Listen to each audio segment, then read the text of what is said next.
Yo, what's up? It's your boy Colin back again with another live stream video.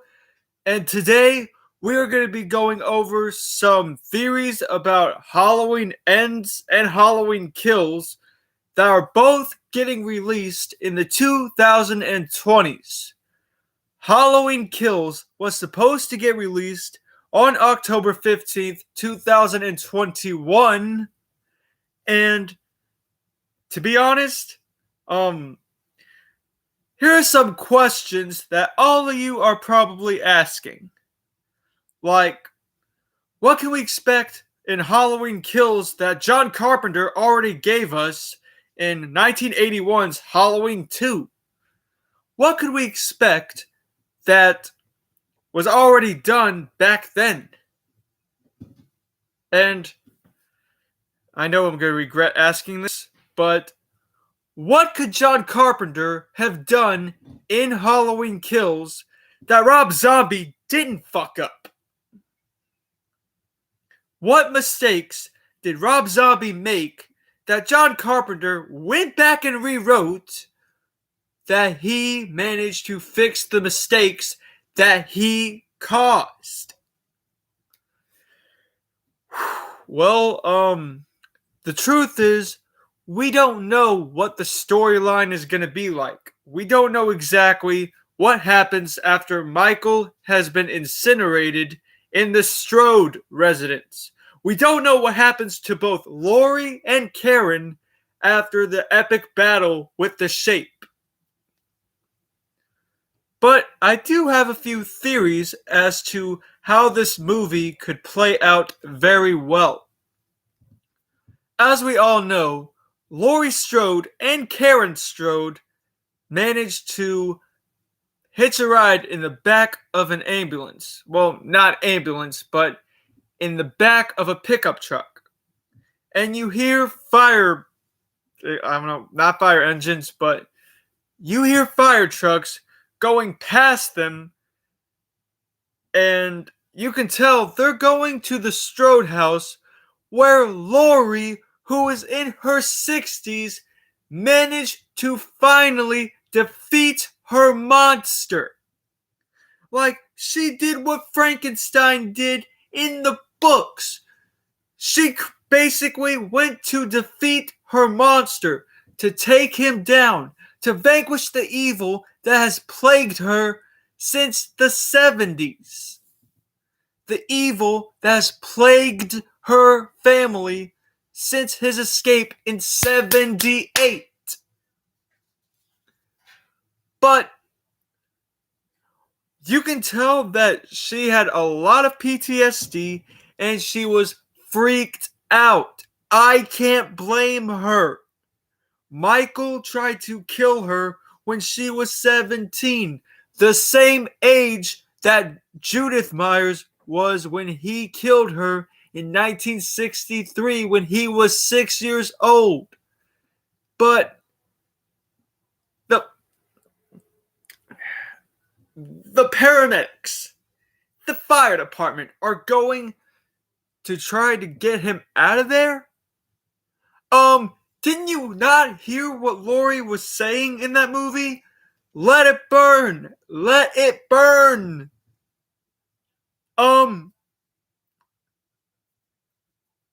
Are you that dumb? You seriously think her words, let it burn, let it burn, let him burn, doesn't that mean nothing to you? Doesn't that mean absolutely nothing to you? She's trying to save your asses. Dear God, you're idiots. Look, with all respect, Michael can survive an inferno and end up in a coma from the 1970s to 1988. If he can survive in that timeline, he could survive this inferno. But what I think the movie actually does, it actually captures the spirit of Michael being the embodiment of evil that cannot or will not die. It shows that evil cannot be destroyed. And I don't understand why the paramedics or the firefighters are so stupid not to see how indestructible Myers was. Where was John Carpenter going with this? You think Deborah Hill will come out of retirement to snap him out of it with this movie? They're retconning the whole storyline from Halloween 2. And they already got away with that title in Rob Zombie's bullshit of a remake. Why not just call this version Halloween 2? Jeez. Malek Akkad, I thought you were a genius. But apparently you're a freaking idiot. But anywho, there are a few returning characters from the first movie. And by the first movie, I don't mean the 2018 remake. I mean the 1978 original. You have Nurse Marion Chambers, who is coming back into the picture. You have Tommy Doyle, who basically had a grudge against Myers, and he is ready to fry his ass. But you also have Dr. Loomis. Dr. Samuel Loomis. Okay, look, I get you trying to capture the re-envision of, well, not re-envision, but I understand you're trying to revision the whole idea of Halloween 2, but Malek Akkad, David Gordon Green, you are going in a whole different timeline with this total stupid, pointless storyline. Like, I give respect for bringing back Dr. Loomis as a potential character, but come on. Really? You're gonna try to bring back the main person who played him in 78. Donald Pleasance is dead, man. And your best idea of bringing Dr. Loomis back is by putting a CGI version of Donald Pleasance in the picture? How are you going to pull that off for a flashback to 1978? How are you going to put that as a potential flashback?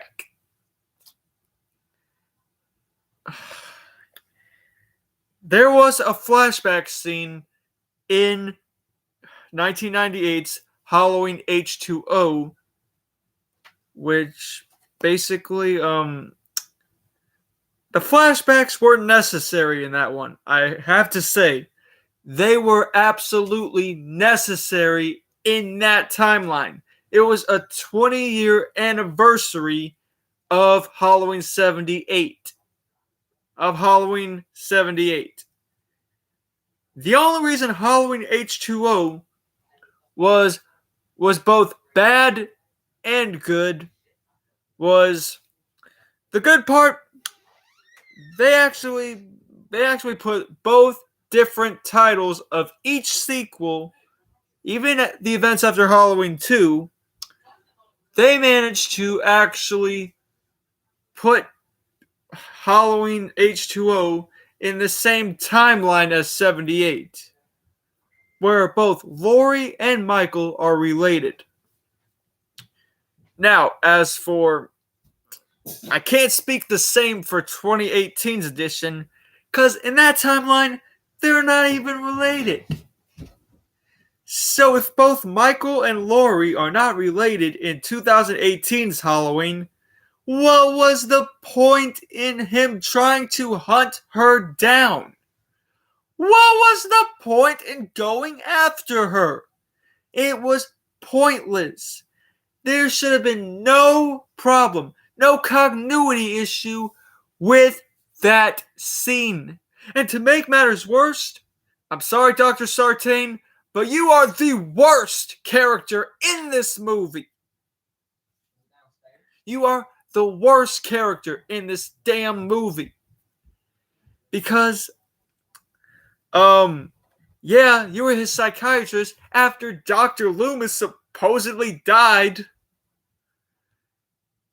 You think that bringing the podcasters into the sanitarium was a good idea? You think that was a good idea?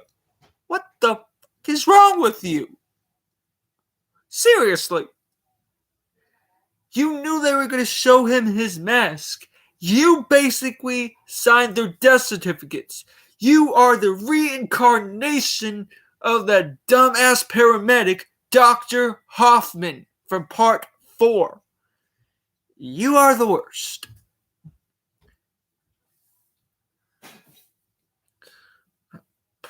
But, my theories for Halloween Kills or Halloween 2 is that it's going to have the same storyline. Laurie's in the hospital, but she doesn't have to get sedated for a broken bone in her foot, which is a good sign. And here's a good question. Out of all the people that Laurie got divorced, where in the hell was Jimmy Lloyd at this time? Oh yeah, right. Michael killed him in 1981, slamming his head against the steering wheel. It was better than the hot tub killing the nurse scene.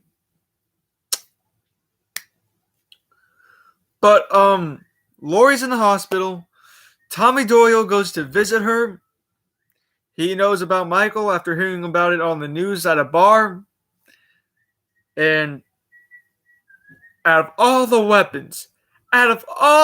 weapons he could have chosen, he chooses a baseball bat? Ever heard of a shotgun? Oh yeah, wait. That happened to Brady in Halloween 4, and he got his skull crushed. So, yeah. You are finally going to get what's yours, pal. You're finally going to get what's yours. Because with that baseball bat, you trying to use that against Myers? Yeah, so much. Fuck you, buddy. So, you know what? You do get Marion Chambers back in the picture, though. Except there is an iconic scene that totally retcons what happened in the original. In the original Halloween, Michael Myers escaped and he slams his hand on the window in the same car that Marion Chambers just happened to be in. And in this sequel, he does the same fucking thing. He does the same damn thing he did in the original. And do I think this is a good idea? Do I think this is just supposed to be a remake of the original that wasn't supposed to happen? Hell no. This is a completely fucked up storyline that makes no sense at all. But I will say this. Halloween Ends is finally the Halloween 3 we have been looking for. Halloween 3, Season of the Witch in 1983 had nothing to do with Michael Myers whatsoever. Except one time. One time. And it was in a commercial for the original Halloween. But in Halloween Ends, the original Halloween 3 we should have got, he technically isn't finished with Laurie. Now, the storyline is unknown, but the release date is October 16th, 2022. So, according to that, I don't know much about the storyline. I have no knowledge about what the plot or who the characters are going to be. But we don't know exactly what's going to happen in that timeline. Is it going to be the end of the Laurie Strode and Michael Myers saga? Are there going to be new characters involved? New members of the bloodline for Michael to hunt down if Laurie decides to fake her death again, just like she did in Halloween 4, going into Halloween H2O? We don't know yet. Now, let's get to the scripts. Now, I want to start off with a rejected script that was supposed to be the original idea of Halloween H2O, which is called Halloween H2O Treatment, and this featured film or movie was written by Kevin Williamson. And Kevin, if you're still around or still working in Hollywood, I've read your script and it was rather decent. Now, the script itself talks about the same plot as H2O, but it has a different set of characters. Like, Laurie Strode, thought to be dead, is discovered to be very much alive and living a quiet and content life as mother and a teacher at a small New England all-girls prep school. But with the eve of All Saints quickly approaching, Laurie Strode's world is once again ripped apart by the arrival of an old member of the family. Yeah, no shit. What were the other sequels mostly about?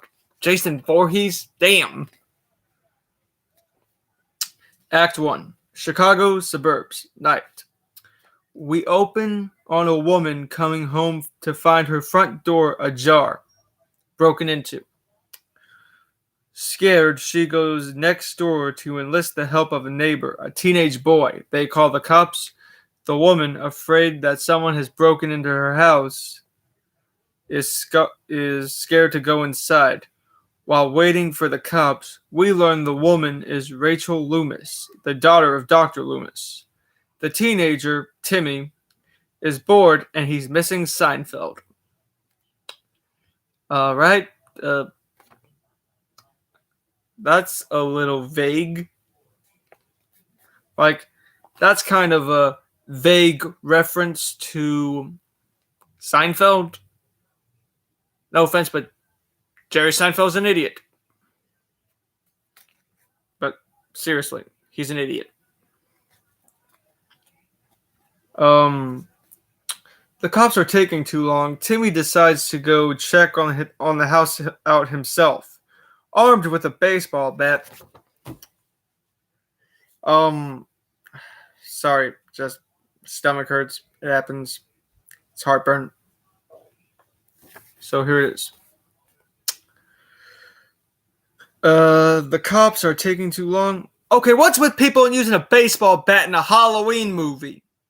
You're better off at going to that one camp and Sleepaway Camp 2.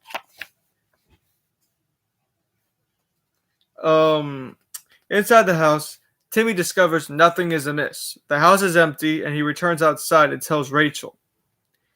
He says goodnight, leaving her alone. She goes inside and locks the bolts to the front door. She checks the house out, and it does not appear to be burglarized. Ring.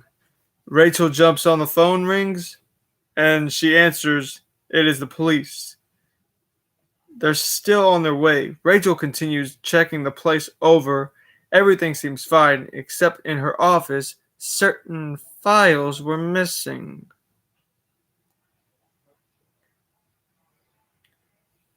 Or have been opened.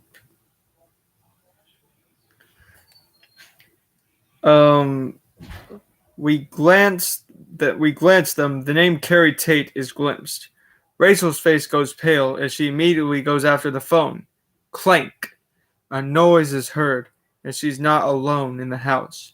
She moves through the house to discover the front door was wide open. Shit!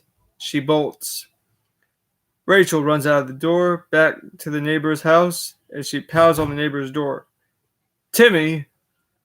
The door opens and reveals Michael Myers. Standing poised, evil eyes burning through slits in his trademark mask. Through the door, she sees into the living room. Seinfeld is on TV. The bloody dead body of Timmy lies in front of it. The last thing Rachel sees is the blade of a knife as it slices into her, killing her. This cuts to Briarcliff, Maine, Tyler Prep School. Just like in the original Halloween H2O, it takes place in Summer Glen, California. Here we meet none other than Laurie Strode, only her name is not Laurie, it's Carrie Tate. She runs an all-girls prep school, which works out for her son Mick, who's 16, but in the other script, his name was John Tate. He's the only boy in the whole school. The school is planning for their annual Halloween festival, which includes a dance with the neighboring all-male prep school. We learn that Carrie, also known as Laurie, never died. She assumed a new identity and now lives divorced with her only son. But things are not always easy for Carrie. She has a volatile relationship with Mick, and he hates her. There's a lot of divorce wreckage, and it doesn't help that Carrie is a closet alcoholic. This particular morning, Carrie is disturbed to read the paper that Rachel Loomis was the daughter of the renowned Dr. Loomis, was found murdered in Chicago. She's afraid of what this may mean. Halloween is tomorrow. Later in class, it doesn't help when a bitchy student, Sarah, gives her an oral report on the infamous serial killings that plagued Haddonfield, Illinois for years. Summed up the last 6 films, which explains Laurie's daughter from Halloween 4, 5, and 6. Mick wants to desperately go live with his father, but Carrie won't allow it. This discussion ends in a huge fight. Meanwhile, there's a whole Muriel's wedding subplot going on with young, ugly duckling of a girl, Molly, who's madly in love with Mick, and her friends don't understand since he's such a cocky asshole. But Molly wants to ask him to the dance, so her friends, her and Sally, Jesse, Raphael, make over and transform into a beauty. But it's too late. Mick is going with the most annoying person at that school, Sarah. This all intertwines with Carrie Laurie, who starts to see the shape around campus, first behind a hedge. Oh geez, what does that remind you of? Where are all my Halloween 1978 fans at? Behind a hedge, then outside her classroom window. The class discussion is fate. Then again, between sheets that blow on the clothesline, Carrie thinks she's going crazy and her past has come back to haunt her. When she confesses in a fellow teacher, Jake Brannon, the English literature teacher who has a crush on her, that her never found brother may have turned up, he takes the opportunity to confront her about her drinking. Carrie starts to crack in full teacher mode, and she goes off on Jake. Thanks, Jake, for your well-intentioned and over-boundary-stepping concern. But just for your own personal file cabinet info, let me give you a quick flash lesson. In the life of an alcoholic, let me share with you my experience, strength, and hope, because I've done the AA thing, the AA meeting. I've been in therapy, done vomit pills, moderators.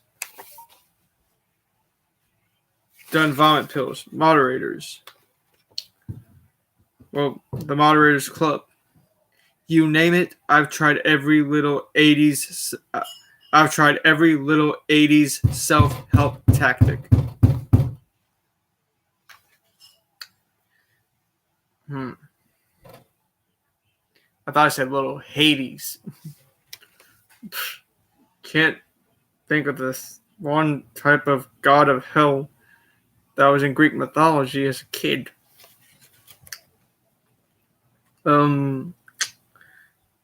80s self-help deal. Devised, and you know what I've discovered? In addition, unconditional love of absolute citron, that alcoholism is not a negative. In the 90s, it might have been self-destructive at one time, but it's a big problem in the present day USA. Because the world is not kind. It is a harsh and cruel and bloody out there. And if my 2 aspirin a day comes in the form of a nice half gallon of Robert Mondavi, then so be it. And I can go to all the little 12-step meetings, in the world, and I can say hi, and I can say, well, she basically says her name, and she's an alcoholic. And everyone can hold me and tell me everything is going to be fine. It's going to be fine with Carrie once she quits drinking. But you seem to be missing the point. You seem to be missing from your loving and non-judgmental point of view. Is that Carrie doesn't exist at the end of the day. The Halloween mask comes off. It's Laurie Strode, who has to find a way to get some sleep at night without a butcher knife slicing into her dreams. You need help. No crap.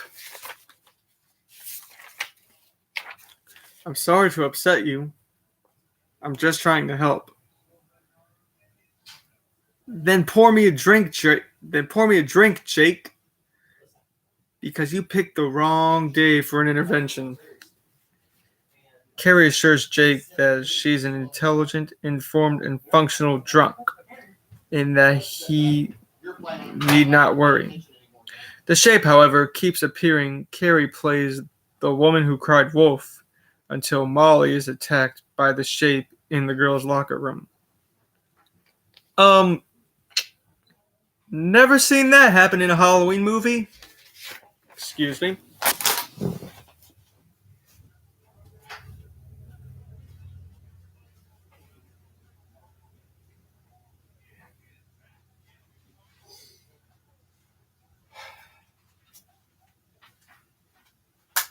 So,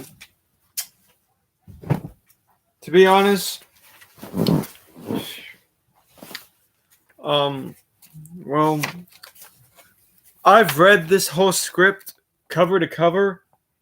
Kevin Williamson, you did a great job at writing the script, but I could pin out a few flaws with this sequel. Now, don't get me wrong.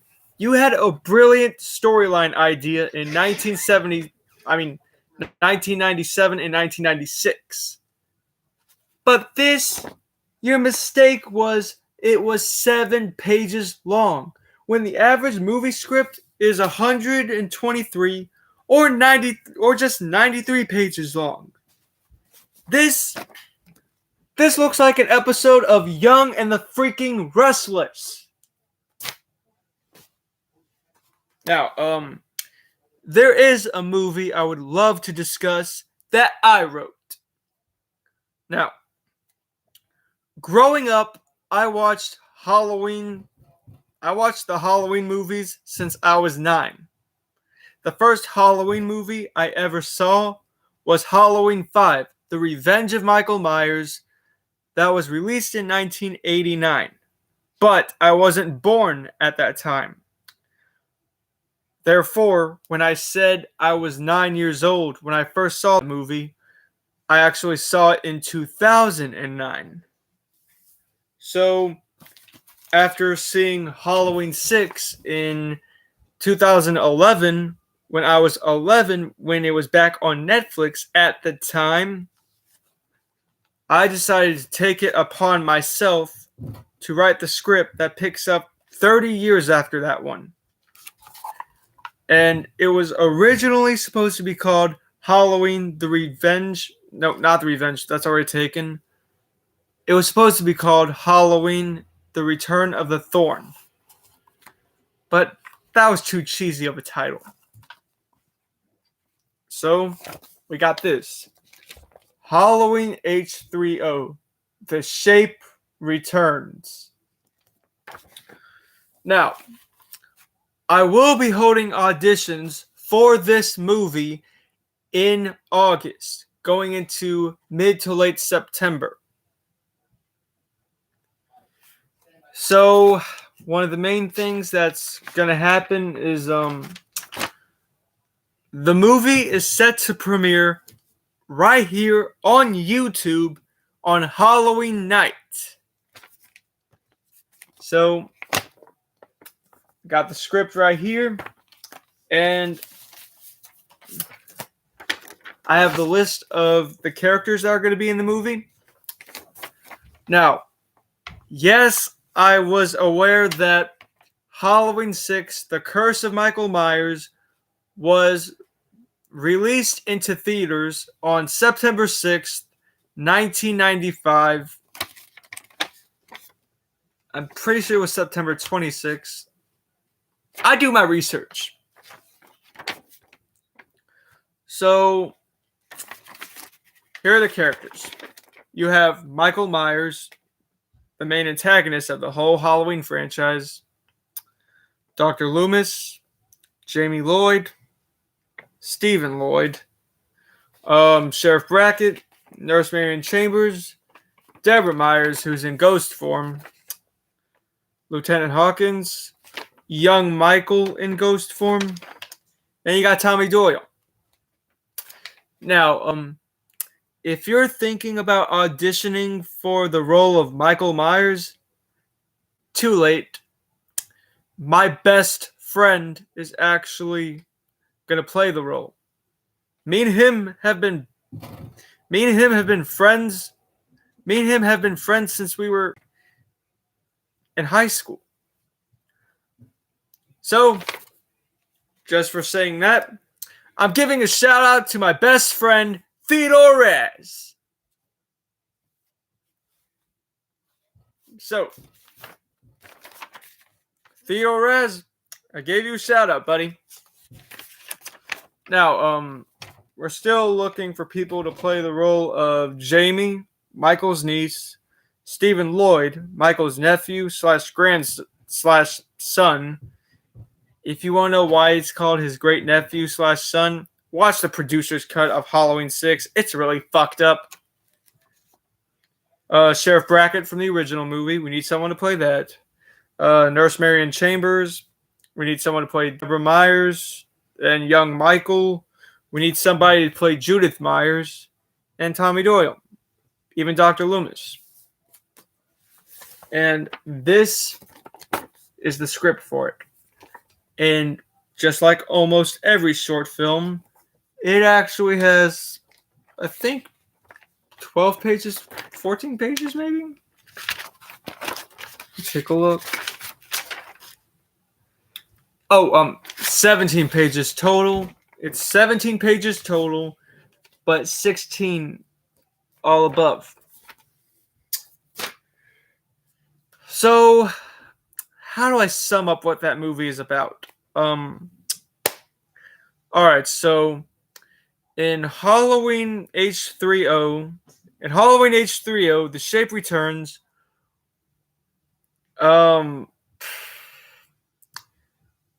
Jamie is still having paranoia from part 6. Michael has escaped the sanitarium. He manages to trace her down back to Haddonfield. Don't know why you would go to Haddonfield at that point. But Jamie is in her mid to late 30s. And considering she's in her mid to late 30s, what happens is she tries to do whatever she can to put the past behind her, even if it meant it came back to haunt her. But Myers, on the other hand, what he does is manage to track her down back to where she was by foot. And apparently he's on a walker, and now he has a new title for himself, which is the Boogie Geezer. Because the all famous phrase, the boogeyman. Well, he's actually in his mid to late 80s, and he's technically what's going on with him is he's basically an old geezer. I don't know how you can possibly be on a walker and manage to keep on kicking while you're still, and you have managed to have that kind of strength. Like, you think people who are almost 90 years old or 93 wouldn't have that kind of strength. But for Michael Myers, it doesn't even matter at this point. Which brings me on to the next sequel. Halloween 8. Yes, there was already a rejected sequel called Halloween 8, where it picks up after Halloween H2O, continuing the saga of John Tate, the main heroine from that movie, going into the next one. But that didn't really happen because they thought Resurrection was a bad title for some fucked up reason. So, Halloween 8, my take on it is Jamie is somehow still alive. The Shape, after taking a hatchet to the head, goes into the intensive care unit, right? The nurse takes the axe out of his head, and I don't think she knows what you never do in these movies. You never remove Michael's mask. You never remove his mask. But she removed his mask, and he got up, took the mask off, and pulled a Halloween 2 on her. Jamie sees the whole thing, and it all goes to hell from there. Which brings us up to Halloween 9, Reborn. Halloween Reborn takes place the same night. But in Halloween 9 Reborn, he was actually put on death row, which does everybody in his family no good. He breaks out of his restraints on the electric chair, and he manages to escape. But in the director's cut of it, Halloween Reborn is actually supposed to take place where Michael is basically dead, resting in Haddonfield or Warren County Smiths Grove Cemetery, or not even Smiths Grove, but down the road from it. She thinks that Michael really isn't dead, and Tommy somehow got his mask. They go over to the cemetery, where they take a fence post and jam it into his corpse after cracking open his coffin. And a lightning bolt just hits the fence post, and it resurrects him. Huh, what does that remind you of? Where my Friday the 13th Part 6 Jason Lives fans are. Like, Where are my Jason Lives Friday 13th Part 6 fans at? So, I thought the interesting part with Michael on death row would be a really good idea. There was an original script that was supposed to be the Halloween 8 or the Halloween 2018 timeline. There was an alternate script for that called Halloween Returns. Halloween Returns would have been an interesting movie to see. Yes, it has Michael on death row. Yes, it doesn't have Loomis at all in the picture. But they have Dr. Rogers, who is on the whole deal. But Michael is supposed to get killed with lethal injections in his veins. But the main thing they didn't get right is when he saw Deputy Hunt's daughter or his son outside of the two-sided glass. Once he saw her, he broke out of his restraints and kills the entire execution team. One with a lethal injection to the eye. Like, how is that even possible? How is that even possible? But that would have been an interesting movie to see. Nevertheless, there was a movie that I was going to write called Halloween 9. And that was already the reborn version I told you about. Now, I did have an idea for a Halloween sequel that was going to take place in space where Michael is cryogenically frozen and gets reanimated by what was it? Nanobots, with nanobots and antibodies. But I got to thinking, that is the same plot. That's the same plot of Jason X. I'm not even trying to come up with the original idea. That was like from freaking Jason X. Like, that was nuts. So, I tossed that one in the garbage. The Return of the Thorn would have made a really good storyline. You see, it was originally supposed to be continuing the fact that Danny got the curse of Thorn passed on to him. Well, catch you guys next time. And if you like this live stream, click that bell to get notified, hit subscribe, send a like, and comment what horror movie sequel that you want me to go over. Or comment what horror movie you want me to find a rejected script for and read about it. And I'll see you guys soon. Goodbye.